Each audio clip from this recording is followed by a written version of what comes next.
আসসালামু আলাইকুম, সবাইকে শুভেচ্ছা জানাচ্ছি। মাসুম মাহবুব দেখছেন ওপেন দাজ ইউটিউব চ্যানেল এবং মাসুম মাহবুব ফেসবুক পেজ। পৃথিবীর যে প্রান্ত থেকে যারা দেখছেন সবার জন্য শুভকামনা, ভালোবাসা। দর্শক, আজকে আপনাদের জন্য বিগ ব্রেকিং খবর আছে। প্রথম ব্রেকিং খবরটি, মার্কিন যুক্তরাষ্ট্রের ৩ থেকে ৪০০ সেনাকে ওপারে পাঠিয়েছে ইরান। আপনারা ভুল শোনেননি, আবারও বলছি, প্রায় ৪০০-র উপরই বলা যাবে মার্কিন সেনাকে ওপারে পাঠাবার দাবি করেছে ইরান।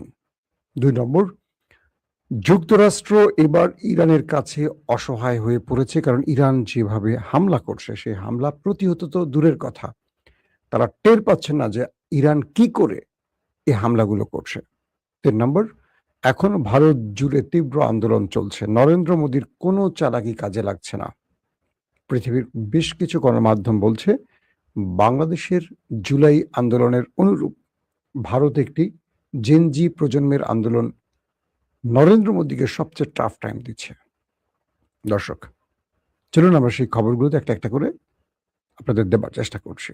প্রথম যে খবরটি, অবশেষে আলহামদুলিল্লাহ বলা লাগছে আমাদের, কারণ ফ্যাসিস্ট রেজিমের অন্যতম একজন কুশীলভ শাহাবুদ্দিন চুপ হয়ে গেল। শাহাবুদ্দিন চুপ্পু অবশেষে বিদায় নিল। শেখ হাসিনা বিদায়ের পর সময়ের অপেক্ষা ছিল শাহাবুদ্দিন চুপ্পু কখন বিদায় নেবেন। অবশেষে তিনি বিদায় নিয়েছেন এবং তার জায়গায় নতুন ভারপ্রাপ্ত যদি বলা হচ্ছে, বাট নতুন রাষ্ট্রপতির দায়িত্ব নিচ্ছেন আমাদের স্পিকার মেজর হাফিজউদ্দিন আহমেদ। এই খবরটি খুবই গুরুত্বপূর্ণ। জামাত বলছে দেরিতে হলেও জাতির ঘাট থেকে স্বৈরাচারের একটা কালো ছায়া সরে গেল। আবার আমাদের স্পিকার বলছেন প্রেসিডেন্ট শাহাবুদ্দিন চুপ্পুকে নিয়ে, তিনি মাফিয়া আমলে নির্বাচিত হলেও জনগণের সরকারের প্রতি তার সমর্থন ছিল, অর্থাৎ বেকায়দায় পড়ে বিএনপিকে সমর্থন দেয় জনগণের সরকারের প্রতি তার সমর্থনের কথাটি উল্লেখ করছেন। অন্যদিকে এনসিপি রাষ্ট্রপতি মোহাম্মদ শাহাবুদ্দিন চুপ্পুকে গ্রেফতারের দাবি করেছে। কি হবে শেষ পর্যন্ত? হয়তোবা তিনি সসম্মানে লন্ডন চলে যাচ্ছেন, এটাই কনফার্ম। এবং লন্ডনের বিলাসবহুল ফ্ল্যাট তার রয়েছে এমন তথ্য আসছে, সঠিক তথ্য আমরা এখনো কনফার্ম বলতে পারছি না। তবে এই খবরটি বলার সঙ্গে সঙ্গে আরেকটি খবর মনে পড়েছে, যেহেতু লন্ডন বিলাসবহুল শব্দটা বলে ফেলছি। সেটা হলো লন্ডনের একটি বিলাসবহুল হোটেলে অতিরিক্ত মাদক সেবনে সৌদি প্রিন্সের মৃত্যু হয়েছে। তোরা মাদক খেয়েই মর, যা, আর কি বলার আছে তোদেরকে। একটু তথ্যটা একটু দিলে বোধহয় আপনাদের ভালো লাগবে না। তারপর আমরা গুরুত্বপূর্ণ ব্রেকিং খবরেতে চলে যাব। বলা হচ্ছে যে ২৯ বছর বয়সী সৌদি আরবের এক প্রিন্সের মৃত্যু হয়েছে। তার নাম আবদুল্লাহ বিন ফাহাদ বিন আবদুল্লাহ বিন আব্দুল আজিজ বিন জালাউই আল সৌদ। দর্শক, আসেন আমরা চলে যাচ্ছি এবার মূল খবরে।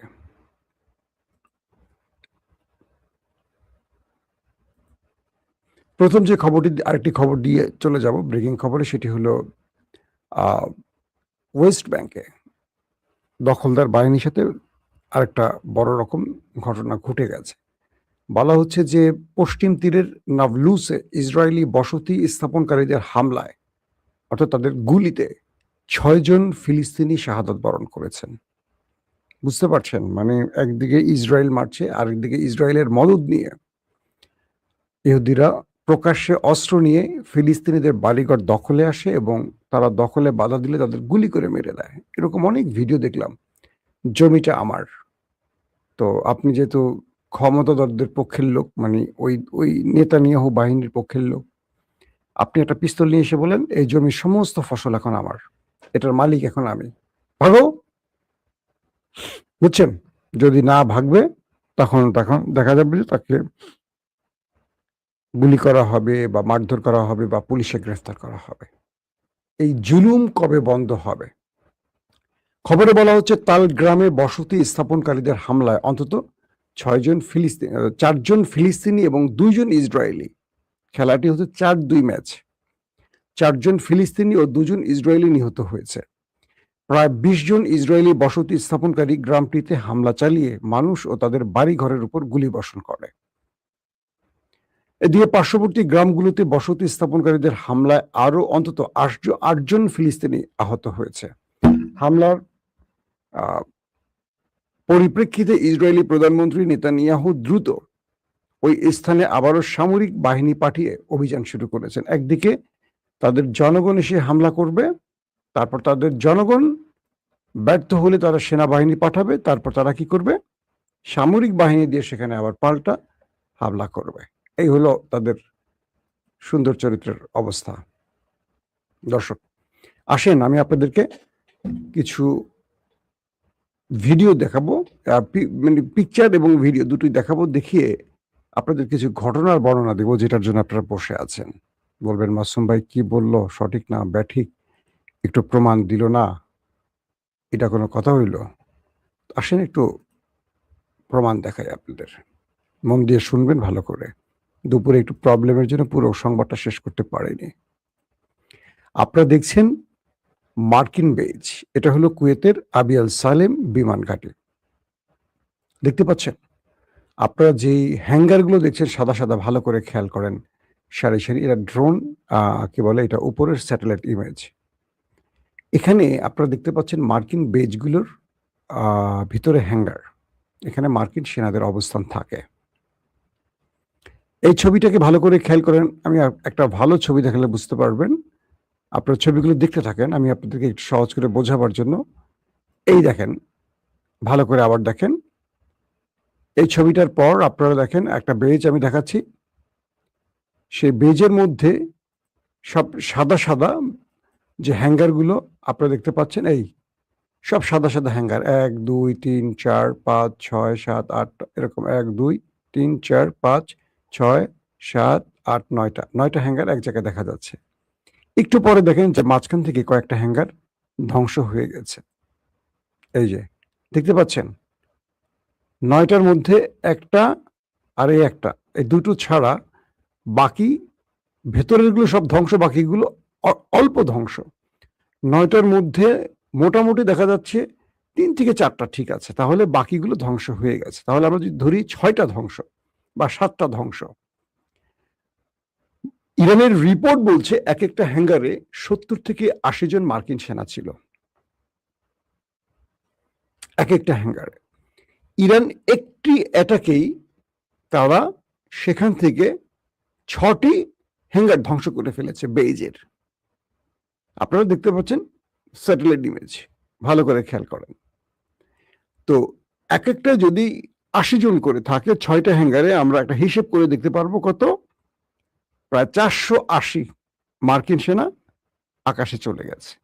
যদি আমরা সেটাকে একটু অন্যভাবে কমিয়ে যোগ করি, ধরেন 70 জন, তাহলে 420, 70 এক একটা হ্যাঙ্গারে থাকে, আর 6টি হ্যাঙ্গার ধ্বংস হয়েছে, একদম পুরোপুরি উড়িয়ে দিয়েছে ইরান। আপনারা দেখছেন সেই ভিডিওর মাধ্যমে আমি আপনাদের দেখাচ্ছি। এখন যে বিষয়টি তৈরি হয়েছে যে ইরান বলছে তারা একটি হামলার মাধ্যমে ট্রাম্প চাচ্চুর 6টি থেকে 7টি হ্যাঙ্গারকে উড়িয়ে দিয়েছে, একদম উড়িয়ে ফেলেছে। তারা বলছে যে আমাদের একটি হামলায় আমরা ধারণা করছি 400-র অধিক সেনা, আমেরিকান সেনা ওপারে চলে গেছে সুইস আলামতে।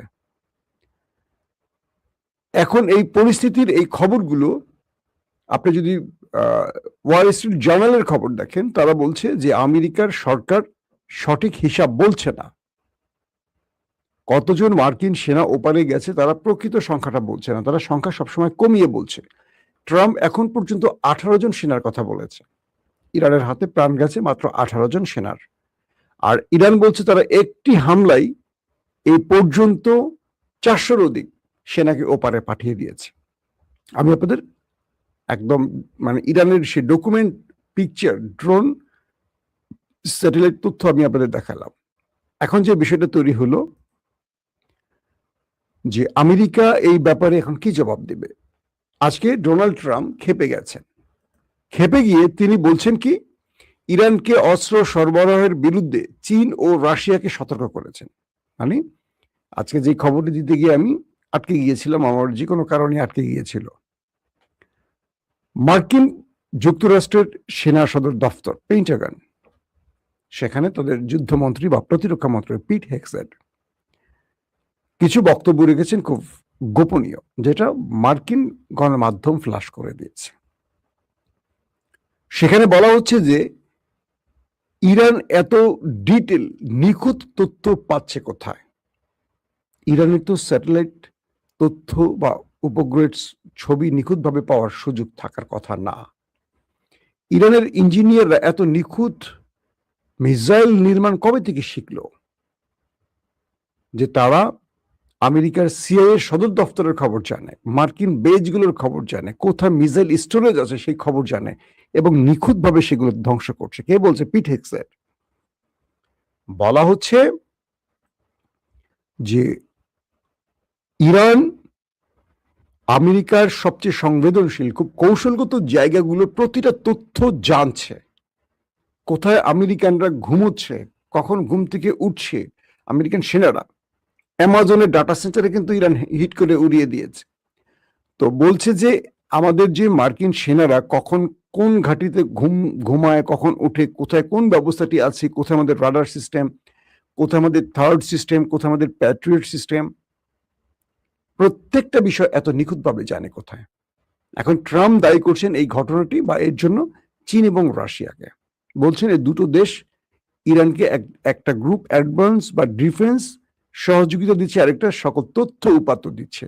এক, পিট হেগসেট বলছেন যে আমাদের সিএর গোয়েন্দারা, আমাদের সিএর কর্মকর্তারা কখন কোথায় আশ্রয় নিচ্ছে, কোথায় মিটিং করছে, এত নিখুঁত তথ্য ইরান জানে কি করে? ইরান তো গোয়েন্দা তৎপরতা এত পাওয়ারফুল নয়। মধ্যপ্রাচ্যে সিআই কখন কোথায়, সিআইএ কখন কোথায় বসছে মিটিং এ, সেখানে ইরানের মিসাইল হিট করে তাদেরকে উড়িয়ে দিচ্ছে।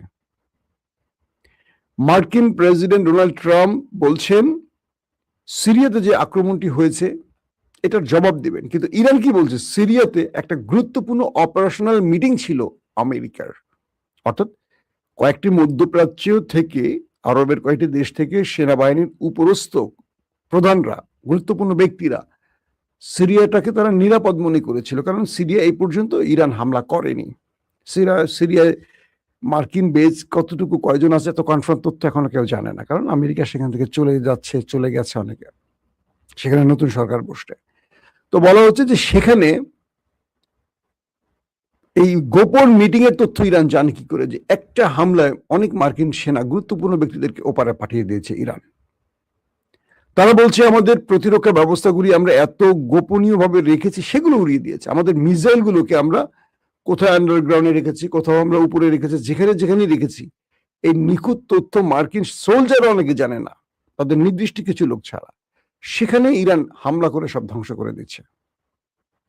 পিট হেগসেট বলছে, মার্কিন গণমাধ্যম দেখেন, এই পরিস্থিতিতে ইরানের কাছে বড় রকম ধরা খেয়ে গেছে মিস্টার ট্রাম্প। তিনি আজকে কি বলছেন? মার্কিন প্রেসিডেন্ট ডোনাল্ড ট্রাম্প আজকে শুক্রবার বলছেন চীন বা রাশিয়ার কোনোটি যদি ইরানকে অস্ত্র সরবরাহ করে তবে তা তাদের জন্য খুবই খারাপ হবে। তিনি বলেন তার বিশ্বাস উভয় সরকারই এমনটি না করার অঙ্গীকার করেছে। ট্রাম্প বলেছেন বেইজিং এ তাদের সাম্প্রতিক বৈঠকে চীন প্রেসিডেন্ট শি জিনপিং তাকে আশ্বস্ত করেছেন যে চীন বা চীনা কোম্পানিগুলোর মাধ্যমে ইরানকে অস্ত্র সরবরাহ বা বিক্রি করবে না। মানে এই যে বললাম আমি আপনাদের যে ইরান এই অ্যাডভান্স প্রযুক্তি কোথায় পেল বা এরকম কঠিন ধোলায় আমেরিকা গিয়ে দিল কেন, যে অভিযোগটির সঙ্গে ট্রাম্প এই বক্তব্যটি দিলেন এই সংবাদটির মধ্যে। চীনের বেজিং এ সাম্প্রতিক বৈঠকে প্রেসিডেন্ট শি আমাকে বলেছেন যে তিনি কোনো অবস্থাতে ইসলামী প্রজাতন্ত্র ইরানকে অস্ত্র দেবেন না, বিক্রি করবেন না, এবং এই বিবৃতি চীনা কোম্পানিগুলো অন্তর্ভুক্ত। আমাদের সম্পর্কের কথা বিবেচনা করে আমি তার কথায় বিশ্বাস রাখছি এবং তাছাড়া আমি তার প্রতি অনেক বড় অনুগ্রহ করছি। ট্রাম্প তার ট্রুথ সোশ্যাল প্ল্যাটফর্মে লিখেছেন এই বক্তব্যটি, মানে চীনকেও বা শি জিনপিং এর সাথে তার বৈঠকে শি জিনপিং তাকে আশ্বস্তগুলো করেছিলেন পূর্বে।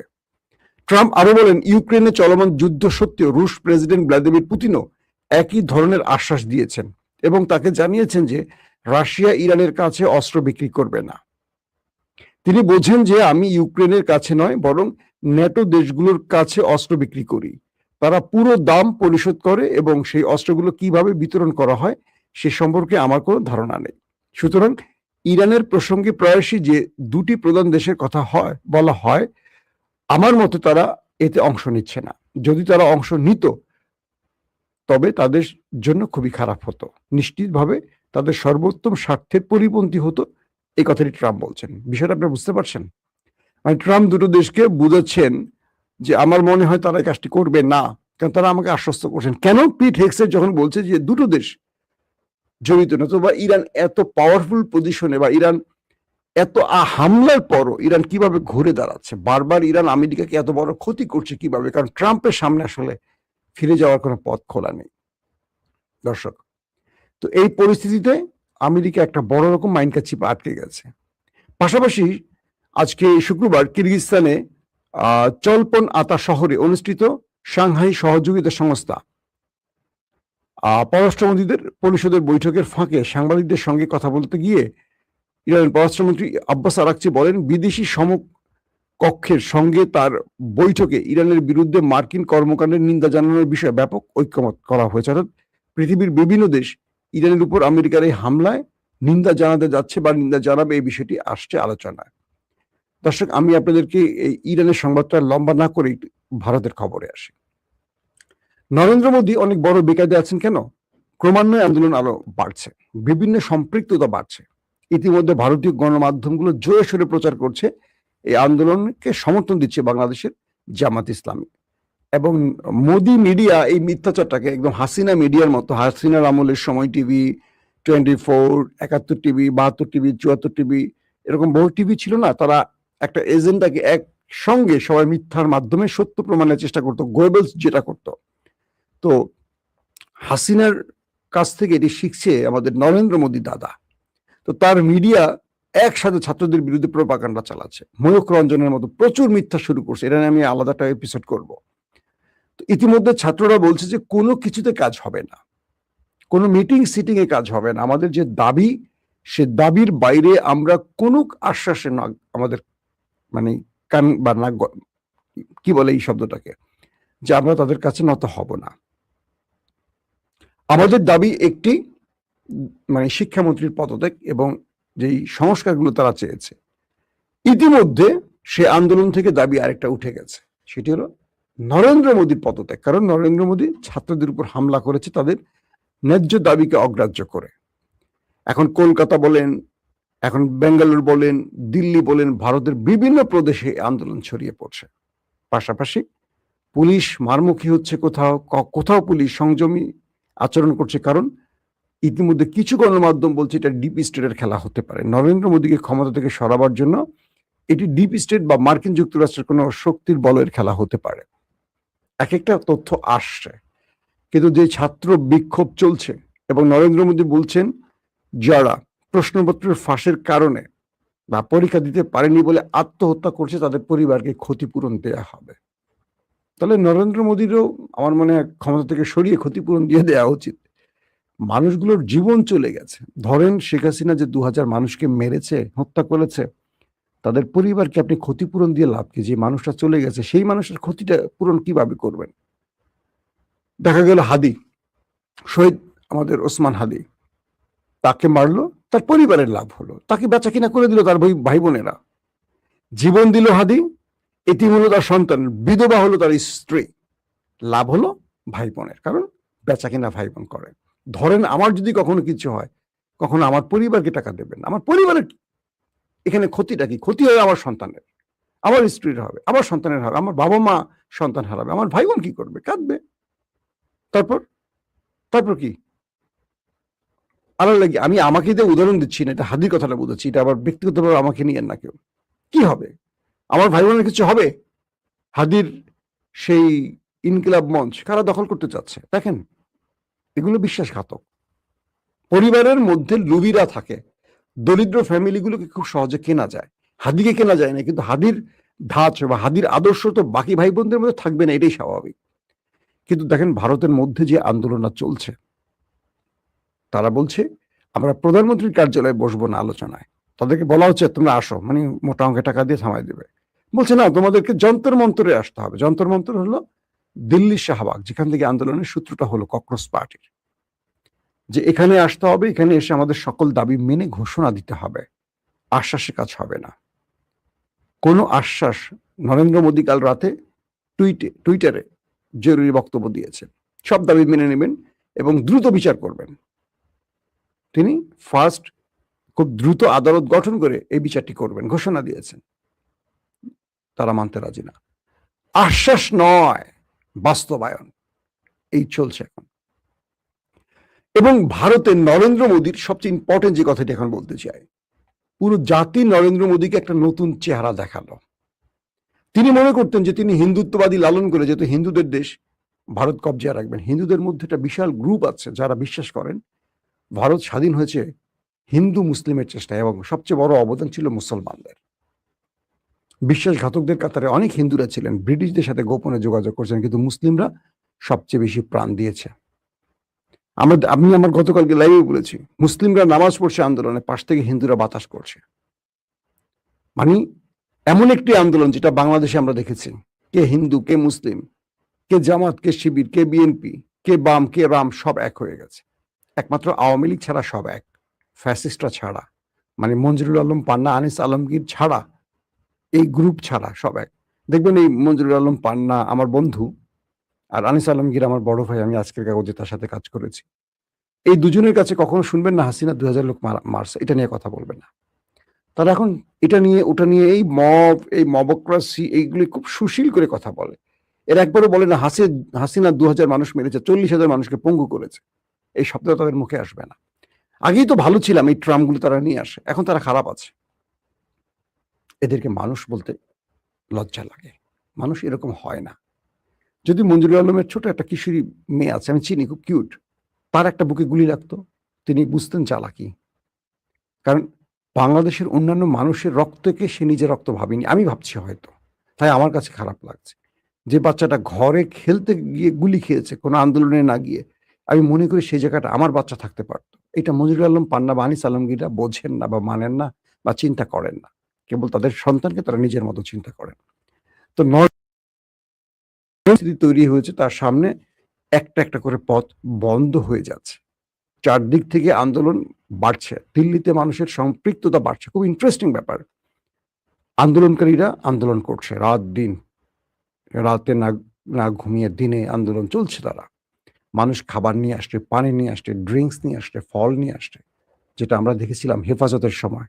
হেফাজতের আলেমদেরকে মানুষ চারদিক থেকে খাবার দিতে, আমি ব্যক্তিগতভাবে নিজে, আমি তখন 21 টিভিতে ছিলাম, 21 টিভির গাড়ির মধ্যে, আমার গাড়ির সঙ্গে ছিল, গাড়ির মধ্যে আমি অনেকগুলো তরমুজ কিনে নিয়েছি। পথে যা পাইছি ভ্যানে থেকে নিয়ে গাড়ির মধ্যে ঢুকেছি যতটুকু পারছি। পথে পথে আমি হেফাজতের আলেমদেরকে তরমুজগুলো বিলি করতে করতে গেছি, কারণ গরমের মধ্যে তরমুজগুলো পেয়ে তারা খুব খুশি ছিল। তো যাক, সেই কথা না বলি। এখন যে বিষয়টা হইল, নরেন্দ্র মোদী একটার পর একটা দাবি, এখন তারা মানে শিক্ষামন্ত্রীকে সরাবেন না, এখন পর্যন্ত তার ঘোষণা। কিন্তু এই আন্দোলনের গতি শিক্ষামন্ত্রী না, নরেন্দ্র মোদীর দিকে এখন চলে যাচ্ছে। এবং শুধু ভারত না, ভারতের বাইরে, ইংল্যান্ডে, আমেরিকাতে, ইউরোপ কান্ট্রিতে এই আন্দোলন ছড়িয়ে পড়ছে। ভারতীয়রা সে আন্দোলনে নেমে পড়েছে। পুরো পৃথিবী জুড়ে আন্দোলন শুরু হয়েছে। ইভেন বাংলাদেশে বাম রাজনৈতিক দলগুলো হাসিনা পোষা মোদি, ছাড়তে হবে গদি, এরকম স্লোগানে নেমে গেছে তারা বাংলাদেশে। অথচ নাম পড়ছে জামাতের। জামাত বলছে যে এরকম কাজ তারা করেনি, এমন কোনো চিঠি তারা ভারতে পাঠায় নাই। ওই যে দিন শেষে জামাতের দোষ যেটা বাংলাদেশ 15 বছর দেখি, সব দোষ বিএনপি জামাতের। এখন বিএনপি চোখে জামাতের, মানে জামাত একটা মহা বিপদে আছে। তাদের একজন এমপি এত বছর পরে একটা কাম করছে, কিন্তু যে দলগুলো 12 মাসই একামের উপরে থাকে তাদের কোনো দোষ নাই। এটা ঠিক আছে। কেন ঠিক আছে? মানুষ মনে করে ইসলামী লোকগুলো ভালো হবে। ইসলামী লোকগুলো ভালো হয় সাধারণত, ভালোই তো না?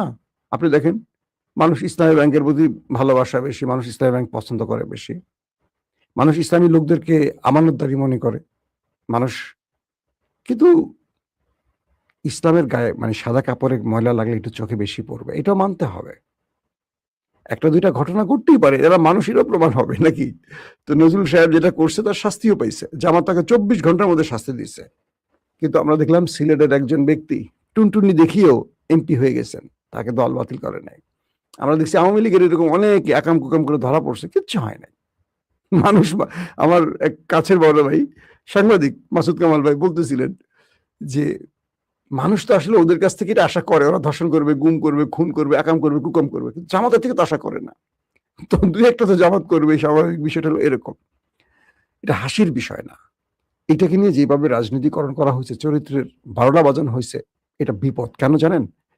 আগামী দিনে বিএনপি তো এগুলো করবেই। বিএনপি সব নেতারাই মোটামুটি কম বেশি একটু মানে ঘরের বাইরে লবণ টেস্ট করেন। এখন এগুলো মিডিয়া তাদেরকে একটার পর একটা আটকাবে। সোশ্যাল মিডিয়া হা করে থাকবে। পাবে আর প্রচার হবে। এখন আর ছাড়াছাড়ি হবে না। অর্থাৎ একটা চরিত্রের ১২টা বাজাতে গিয়ে এখন পুরো দেশের রাজনীতিবিদের চরিত্রের ১২টা বেজে যাবে। নিঃসন্দেহে থাকেন। দেখেন না এখন সোশ্যাল মিডিয়াতে এখন কি খেলা চলবে। এগুলো নিয়ে আমি আর কথা বলতে চাই না। তো নরেন্দ্র মোদীর আপাতত বলা যায় বিদায় ঘন্টার দিকে যাচ্ছে আন্দোলন। এবং পৃথিবী তাকিয়ে আছে কতটা ডায়নামিক বা কতটা কৌশলীভাবে নরেন্দ্র মোদী আন্দোলন থামাতে পারে। কিন্তু আন্দোলন যেভাবে গতি বাড়াচ্ছে ককরোচ পার্টির সঙ্গে সকল রাজনৈতিক দলের যেই সাপোর্ট বা তাদের যে সমর্থন, এটা বাড়ছে। যদিও বিজেপি বলছে আন্দোলনের সাথে বিদেশি শত্রুদের হাত আছে, ছাত্ররা এটাকে ডাইরেক্ট বলছে যে আপনি আন্দোলনের দাবি মানার কথা বলছেন আর আমাদেরকে অপরাধী সাজাচ্ছেন বা আমাদের দেশদ্রোহী বানাচ্ছেন, এটার জন্য আপনাকে আমরা ক্ষমতা থেকে টান দিয়ে ফেলে দেব মিস্টার নরেন্দ্র মোদী। এখন নরেন্দ্র মোদী সে গদি মিডিয়া, মানে যে মিডিয়া নরেন্দ্র মোদী পালছিলেন অবৈধ টাকা দিয়ে, সেই মিডিয়া কতটুকু বাঁচাতে পারে? শেখ হাসিনাকে তো বাঁচাতে পারেনি পুলিশ, র্যাব, সেনাবাহিনী, বিজিবি, কেউ, এবং বাংলাদেশের কোনো মিডিয়া। শেখ হাসিনাকে দেশ ছেড়ে পালাতে হয়েছে চোরের মতো। নরেন্দ্র মোদীর ভাগ্যেও হয়তো সেটা আছে, ধারণা করতে পারি। আল্লাহ হাফেজ।